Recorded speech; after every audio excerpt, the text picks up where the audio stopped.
So if you think Saudi Arabia are happy to stop at Cristiano Ronaldo as their main publicity driver for the Saudi Pro League, think again, because I've been told that from the summer onwards they'll be trying to sign up to 50 out-of-contract players from the big leagues in Europe, the leagues such as the Premier League, La Liga, Liga and Bundesliga and Serie A, as well as the Portuguese league, in an attempt to bolster the quality of the division, raise the profile and make it the go-to league outside of Europe. Now, right now, the main player is Ronaldo, obviously they're trying to sign Lionel Messi, we know that.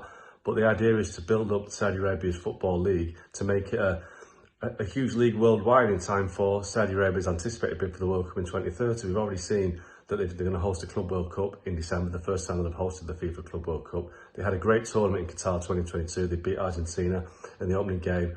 Thousands and thousands of Saudi Arabian fans crossed the border to Qatar to watch the team. So it is a nation which is obsessed with football, and the governing body, the Ministry of Sport, want to back a move to bring in better players, more quality players that have maybe had their best days perhaps in Europe. But there are lots of players right now heading for free agent status in Europe. I mean, some examples: Roberto Firmino, Lionel Messi is the obvious one, but Firmino at Liverpool, you've got David De Gea at Manchester United, Adama Traore at Wolves, you've got Yerry Mina at Everton. Lots of players that are out of contract which might appeal to a move to Saudi Arabia. Now, it won't appeal to all players. I wouldn't imagine that players from maybe England or Scotland, Wales, Ireland, Germany, Belgium perhaps would fancy a move to Saudi Arabia. It's a challenge for cultural in terms of, you know, there's no alcohol there, it's a strict Muslim country, so it might not appeal to everybody, but it's certainly South American players, African players, the Saudi people believe that they can attract these players to the Saudi Pro League because they are prepared to move. They've moved around their careers, they've left home, they've travelled continents, so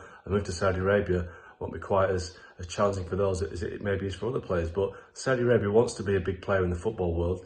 They know right now that it's not going to challenge the main European leagues right now, potentially long term, because that's where the history is in Europe, but they want to be the go-to league outside of Europe. So they're going to make a concerted effort this summer to sign players who are maybe no longer see their future in Europe to go to Saudi Arabia, and John Ronaldo and maybe Messi in Saudi Arabia.